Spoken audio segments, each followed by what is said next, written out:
ვიცი რა მაინტერესებს, კაი გავედით ახლა ფინალში. ხო. და ფინალში რას ველოდებით? ძალიან მაგარი მეტოქეა ინტერი. ძალიან მაგარი. და აი რა, იცი რა, მე ფინალში ხო ალალათ ვიტყვი, მე რჩევნა ბარსელონა PSG-ს რა. ჯერ თუ უფრო კაი ფეხბურთი იქნებოდა, ალბათ. ну რა თქმა უნდა, ეს მეტ რა ვქია და მე მგონი რომ უფრო მეტი შანსი ექნებოდა ბარსელონასთან. PSG-ს ვიდრე ინტერთან. თქვენ რას ფიქრობთ? მე ვფიქრობ, რომ ინტერი არის ძალიან ფიზიკურად ძლიერი გუნდი, რომელიც აქცენტს გააკეთებს სწორედ ამ მხარეზე, ითამაშებს ისეთ ჩაკეტილ, ჩახურულ, სულთამხუთავ ფეხბურთს. იმავდროულად არის ძალიან ძლიერი გუნდი. ყავს ძალიან კარგი ნახევარდაცვა. აი რაც ყავს ამას PSG-ს. აი იგივე ნახე ის ბარელა, ჩალხანოვი და ხითარიანი არაჩვეულებრივი ნახევარდაცვა ძალიან ძლიერი. და იქნება მძიმე ფიზიკური თამაში, სადაც ხვიჩასთვისაც არ იქნება იოლი, იმიტომ რომ ჩვენ გვაქვს ამის გამოცდილება თუ როგორ თამაშობდნენ მის წინააღმდეგ იტალიური გუნდები, როდესაც 2 და საჭიროების შემთხვევაში 3 კაცს უყენებდნენ და იყო ეს გაუვალი კედლების აშენება და ერთი ამბავი. თუმცა ნუ ახლა პარი სენ-ჟერმენთან თლადისი არ გამოვა, იმიტომ რომ ნაპოლისგან განსხვავებით პარი სენ-ჟერმენს რამდენიმე მაღალი დონის შემტევი ყავს, ხო? რომლებთანაც ახლა ერთზე გადაერთონ მთლიანად არ გამოუვათ რა, იმიტომ რომ ყველაზე ცოტა. ყველაზე ცოტა 3, ხო. ხო და იქნება უმძიმესი თამაში, აი მაგ ფიზიკური თამაში თუ იქნება ესეთი, აი რაც თქვი მძიმე თამაში. აი მაგ ვისა აქვს უპირატესობა. არ ვიცი და დაცვაში, ნუ ინტერი ძალიან დიდ პრობლემებს ინტერი პარი სენ-ჟერმენის თავდამსხმელებს შეუქმნის ძალიან დიდ პრობლემებს, შესაძლოა იქ ასე წავიდეს სცენარი, რომ საერთოდ 1-2 მომენტზე იყოს ლაპარაკი რა, თქვა ის ფეიერვერკს და იმ მომენტების ჩვენას, როგორიც გავიჩვიეთ, ხო, შეიძლება იქ ვერ ვნახოთ ესა, მაგრამ მეორე მხრივ იგივე ინტერი არ იყო ახლა ბარსელონასთან, რა ვიცი რა, ამერია სათვალავი რამდენი გოლი გავიდა აქეთ და იქით. 7 გაუტანა, ანაკონდასავით გუნდია გახრჩობს რა რაღაცნაირად და თან ესეთი სწრაფი გადასვლებები აქვს და ბარსელონას მაინც გამოჩნდა რომ სუსტი დაცვა ყავს. მაგიტო ვიძახი რომ ბარსელონასთან PSG-ს ქონდა გაცილებით მეტი შანსი, ვიდრე ექნება ახლა შეტევა ყავს ფანტასტიკური და რა ვიცი ძნელია ძალიან. მაინც მცირე ფავორიტად PSG მინდა. ბარსელონას ეძახი? არა. ბარსელონას ყავს საოცარით შეტევა, ხო? ხო და არა, ამასაც ნაკლები ყავს ახლა PSG-ს, მით უმეტეს რომ ამათი ერთხანზე რო ამოდიან ცენტრამდე ეს ბარსელონის მცველები, რამხელა ის არის ზონები რომ გასაქცევი ის არის, რა ქვია. მე მგონია რომ ძალიან მაგარ თამაშს ნახავდით, რა საოცარ ფინალში. არა, პარი სენ-ჟერმენი ხო 3-5-2-ზე გადაეწყობა ხოლმე, ესე რა ქვია, შეტევაში რომ მიდის ეს ბარსელონას ვიძახი, ხო, იმას ან ერთი ხაზით ამოდიან იმამდე ცენტრის ხაზამდე რა და ისეთი სწრაფი იმებისთვის, ფეხბურთელებისთვის, ხო, ეს დუერო არის იგივე ბარკოლაკო არა, ხო?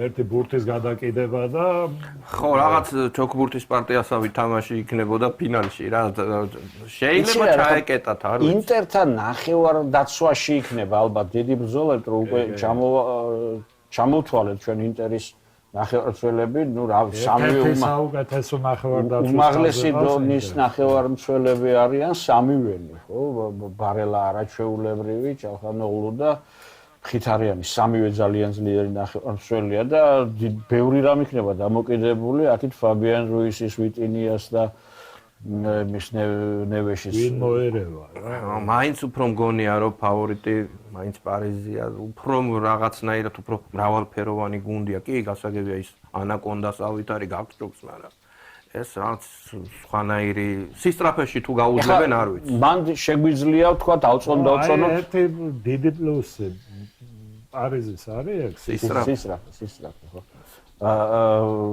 ავტონავტონად შეგვიძლია ფსიქოლოგიური ისა, ხო, ფაქტორი რა. ეხლა ინტერი 2 წლის წინ იყო. ფინალში დამარცხდა. ეხლა კიდე დამარცხება გამოდის ზედიზედ ორჯერ. არა, არც არაფერი, კაცო, ვალენსია მარცხდებოდა. ეგეთაც წაუგია. ეხლა არა. კი, მაგრამ ეხლა ჩვენთვის ადგილია ამაზე ლაპარაკი და აბა ეხლა წარმოიდგინე იქ ინტერის ბაზაზე ეხლა რა ლაპარაკი მიდის, რომ რას ქვია, ჩვენ ზედიზედ 2 როგორ უნდა წავაგოთ, ხო? მეორე მხრივ იგივე გამოდის, ამისთვისაც ზედიზედ მეორე წაგება გამოდის, ხო? 2020-ში წააგო. ხო, ცოტა უფრო დიდი ხნის წინ. და ნუ ეხლა არ ვიცი ამას რასაკვირველი არ აქვს ალბათ მნიშვნელობა, მაგრამ მიუნხენში ჩემზე კარგად იცი, მიუნხენში 4 ფინალი.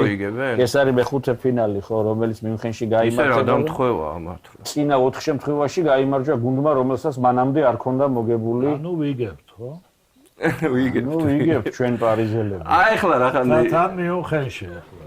რადგან ინტერი ბარსელონას თამაშს ეხა დაცვაზე გამახსენდა მე წარმომიდგენია რა ესე გუნდი იგებს 4-3-ს და ამ დროს ბოლო წუთზე კონტრშეტევაზე გაგიტანონ გოლი აქეთ აი არ ვიცი ვერ ჩაჯდა რა ვერანაირ ის ბოლო გოლი კონტრშეტევ მართალია იქ შეიძლება და არ ვიცი ხა ჯარიმას გავდა და ჩაუდგა უშნოდ არა რატო წინ რატო მოკალი რა თამაში რა დაჯექი უკან და გააგო თან იღბლის მომენტიც იყო იამალმა ძელს გაარტყა ხო იქიდან წამოსული ესე ანუ ესეთი რამე ალბათ პირველად ვნახე რომ ესეთი რანგის თამაში 4 წინ იყოს გუნდი გოლის შენარჩუნება უნდადეს და აქეთ კონტრშეტევა გაგიკეთონ და ისე გაუშვა რა ვიცი დღეს რო იყო ხელბურთში ბერძნების ნელმა წელშესვენება რო აიღო და მაგის გამო გოლი გაიტანეს და არ შეითვალა, იმიტომ რომ წამით ადრე თვითონვე აიღო წუთშესვენება და ფაქტიურად თავის ხელბურთელებს შეუშალა ხელი. დღეს იყო ამ ხელბურთზე კიდე ერთი მაგარიასა, ოღონდ ჩვენების მხრიდან რომ უმცირესობაში იყვნენ ჩვენები. და ნუ მე-7 შემტევი დაამატა ჩვენების შეტევა იყო, ნუ ვერ გაიტანეს გოლი, ჩაჭრა თუ მეკარემ აიღო იმათმა მეკარემ და ჩვენები ისე დაიბნენ რომ მეკარე შემოყვანა ვეღარ მოასწრეს მეკარემ კაიდან გარში გაიტანა გოლი მეკარეზე გავახსენე ხა ორივე გუნდს ინტერს და პარის სენ-ჟერმენს ყავს რებს აკეთებენ უკვე რაღაც სხვა დონეზე გავიდნენ რა ბურთებს იღებენ არანორმ ესეთი რა ვიცი ადრე 3 თვეში ერთხელ რო გაეკეთებინა ვინმეს ესეთი მოგერიება არა ამ ზომერმა რეები გააკეთა გუშეჩულებრივი გუშეცე ხო ზომერიც აღნიშნოთ რომ თბილისში პირველი ოფიციალური თამაში თბილისში აქვს ჩატარებული. შენ ხო ყავს კროუსი აღმოჩენილი. კიდევ ვიღაცაზე დაწერე შენ ხო? ბოლნისში აღმოჩენილია. ხო. კიდევ ვიღაცას ქონდა თბილისში და ვერს აქვს ის ანუ ზომერს აქ აქვს ლიხტენშტეინის ვადუცში აქვს ნათამაშები და მაშინ რა ვიცოდი ახლა მაგრამ თამაშზე ვიყავი სტადიონზე მე დავწერე და რა ვიცი 2-0 კი 12-0-ის თამაში იყო დაფრინაო და ის კარში ხო და მაშინ განათხოვებული ყავდათ ბაზელიდან გონი და მერეც გაგვამწარა მაგრამ ზომერმა რამდენჯერმე 21 წლამდე ნაკრებშიც გოლი ვერ გაუტანეთ მერე დიდი ნაკრებშიც გოლი ვერ გაუტანეთ კიდე იმა ფრატეზიზე მეწერა ვინც ახლა გოლი გაიტანა გადამწყვეტი გოლი მაგასაც 17 წლამდელებში აქ ააკნა თამაშები და გოლი გაგვიტანა. ეგ ფრატეზი ცუდად გახდა, ხო, თავის ემოციებისგან, იქ მე არა, თამაშამდე ყოფილა ცუდად. ეს ანუ მუცელი აწუხებდაო რაღაც და ექიმემაო ძალიან დიდი შეიტანესო რა მაგ და რო ვიყვირეო ეს ყველაფერი დამეძაბაო და ხო, მაგას გამიმიზესდაო. ანუ ფიზიკური ტრავმა არ იყო, ფეხბურთელის ტრავმა კი არ იყო, ემოციური იმისგან მოუვიდა რა, ყვირილისგან მოუვიდა და ესე გოლის ესე. აი როგორ გონია ისე იქავარ მე ისე გონებით ფინალში. ინტერი, აი ინზაგი უკნიდან ითამაშებს თუ ნახევარდამავე მე მგონია რომ ვერ გაუძლებს. საერთოდ აი ძალიან გამიკვირდა ეხა ბარსელონას 6 გოლი რო 7 გოლი რო გაუტანა ემან. ინტერმა რანაირად გაუტანა ეხა 7 გოლი. თან ორივე თამაში ესა ხო? 2-0 იყო ესა. არა, ნუ და ბარსელონას წეგან ხო თქვით ბარსელონას და არა, ბარსელონას დაცვა ცალკე თემაა, ინტერის შეტევას იმავშვებენ მე რა, შეტევით პოტენციალს რა. იმიტომ ნუ ეხა გუნდი ესე არ უტევს რა ეს ინტერი. თან გოლებიც რა დახატა ეხლა რა, ვიცი. ხო, თან ერთმანეთზე მაგარი გოლები რა და. კი, არაჩვეულებრივი გოლები. შეტევა იმდენად უფრო კონტშეტევების მე მგონი 7-ვე კონტშეტევით გაიტანა. არა, ინტერი ის გუნდი რომ გადავიდეს იმ ნახევარზე და დასახდეს იქ. აი როგორც Paris Saint-Germain. ხო, მაგალითად რომ რატომ გონია რომ ვერ გაუძლებს. მაინც მოედი შუაში. არსენალი ხო იყო გუშინ რა რომ 20 წუთი იქ იყო საჯარიმოდან არ გამოსულა, ხო? ეს პარიზის სხვა გზა არ ქონდა. ნუ სხვა გზა არ ქონდა, არ ქონდა ხო იყო და ეხა დარწმუნებული ვარ ინტერს რო არ ქონდა, სხვა გზა ვერ იზამენ მაგას. იცით, მაინც მგონია რომ მან ძირითადი თამაში ნახევარდაცვაში წარიმა, ძირითადი ბრძოლა იქნება. თამაში თუ მოიგებს ნახევარდაცვა. და მაინც მგონია რომ და კიდე ერთი რომელიღაც ერთი კონკრეტული ფეხბურთელი რა. ეგ აუცილებლად ინდივიდუალური ოსტატობა და რაღაც ეპიზოდი აუცილებლად ძალიან მნიშვნელოვანი იქნება და კვარასაც ალბათ ძალიან განსაკუთრებულ მეურვეობას დაუყენებს სიმონე. თანახმად უკეთ იციან იქ იტალიელებმა კვარას. იცი რა არის? აი, თქვათ, ვაკვირდები ხოლმე კვარაცხელიას რა შეფასებები დაუწერეს, რა დაწერეს მის შესახებ ფრანგულ გაზეთებში, თქვათ, არა მარტო გუშინდელ თამაშზე, არამედ წინა თამაშებშიც რა უყურებ. ხედავ რომ კაცო, ლუის ენრიკემ არ შეცვალა. ბოლომდე სხვები შეცვალა, ეს ბოლომდე ათამაშა. აშკარად შეასრულა ძალიან დიდი როლი, რაღაც ისეთი დავალება ჰქონდა მნიშვნელოვანი. ამის მერე იწერება რომ იქ რაღაცა ხო ცე როგორ ითვლება ეს ისა რომ იქ ესააცილა ის რაღაცა ანუ რისი თქმა მინდა ობიექტურად ხშირ შემთხვევაში არ ფასდება ფერმერები. არა, ილია, მე არ ვაქცევ მაგას. არც მე არ ვაქცევ, ის ამას უწერს, ეს ამას უწერს. ეს რომელი თამაში იყო ჩვენ რო ის თქვენ. ეხლა ამას ნათ იყო აქეთა მეკარემ. დონარუმამ რო იფრინა ემასთან. ლივერპულთან რო იფრინა იმაში, რა ქვია. მეორე საპასუხო თამაში ხო რაღაც სასწავლები რო ჩაიდინა.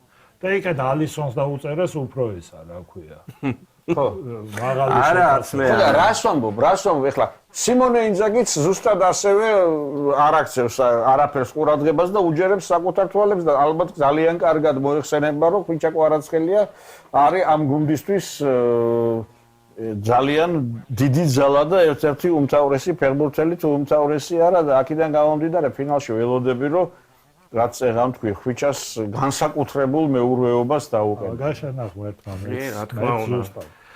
ძალიან ჯანიანი გუნდია, ძალიან. აი რაღაც სასწაულად ინტერი, აი საერთოდ ხო ითვლება ელენიო ერერადან მოყოლებული ესეთი დაახლოებით სტილის, მაგრამ ეს აი ზუსტად განასახიერებს მათ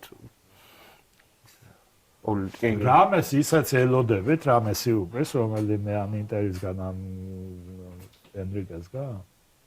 რამე შეიძლება რაღაცა ისეთი ტაქტიკოსი. ხო, რაღაცა მოიგო. არა, რა ვიცი, არა მგონი. არა, ხო, მე მგონი ზუსტად ის თამაში იქნება რა. ეხლა ალბათ ძალიან მნიშვნელოვანი ხილია, ხო? ხო, ალბათ ხო.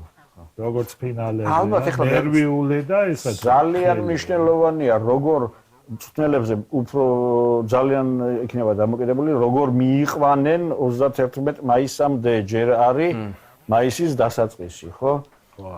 როგორ მიიყვანენ სიტუაცია სამი კვირა იქამდე და გუნდები არიან სხვადასხვანაირ მდგომარეობაში. ინტერი იბრძვის სკუდეტოსთვის, კონკურენცია აქვს ნაპოლის. ნეული აქვს ხელი მე მგონი. ვიტო, ამ ხელა ინტერი თავს უფლებას ვერ მისცემს, რომ ხელი ჩაიქნიოს და სან-სიროს ესეთი უპატივცემულობა არა, უპატივცემულობა არა, მაგრამ ეხლა წინა თამაში მეებით ითამაშა მეორე შემადგენლობით და ისე ხო, მაგრამ ეხლა 30 ნუ ყოველ შემთხვევაში სხვა სიტუაცია. ეხლა რომასთან უწევს თამაში. Paris Saint-Germain სული კალენდარი აქვს. სული კალენდარი აქვს ხო ნაპოლისთან. Paris Saint-Germain-ს კიდე სხვა სიტუაცია აქვს, საერთოდ აი რაღაც თითიდან უნდა გამოწოვო. ასის ფინალი როდის? 24-ში. 24-ში. საფრანგეთის. 24-ში არის სტანდარტი. ერთ ადრეა ეს. ხო. იცი, მე რატომაც გონია, რომ აი PSG-ს ენერგიას მაინც ნახევარდაცვაში, მაინც მგონია, რომ ექნება PSG-ს უპირატესობა.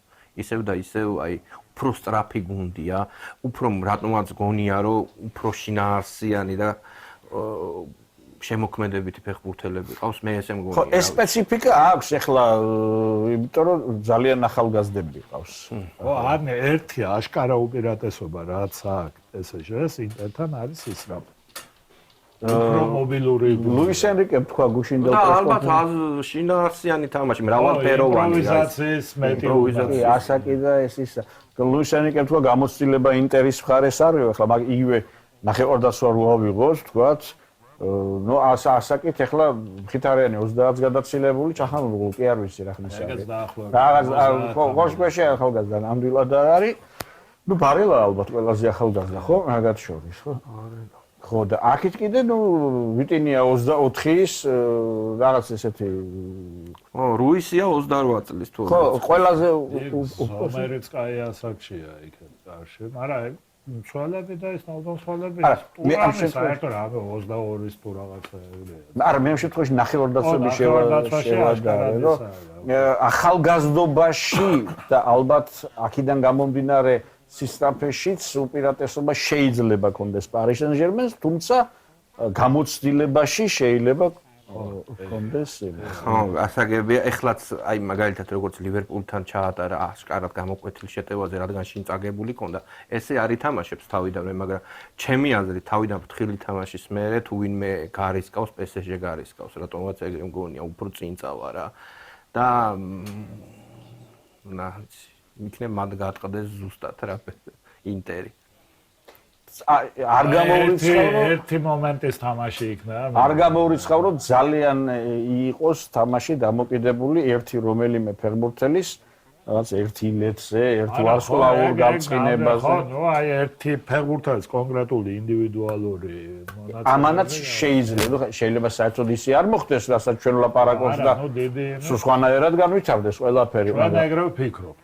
ჩვენ ეგრევე ვფიქრობთ. ლუის ენრიკეს დღეს დაბადების დღე აქვს. Paris Saint-Germain-ი მოიგებს და ჩემპიონატას. მაგარისაც ჩუქარი გაუკეთეს. ძალიან მინდა და პირდაპირ ვაცხადებ რომ ობიექტური არ ვარ. ხო, ობიექტურადაც, სუბიექტურადაც PSG. მე ინტერის კომაგებიც ვიცი, ვინც ასე თქვა ვერ. პარის კომაგა. კი. ხო და აჰა რა გვინდა.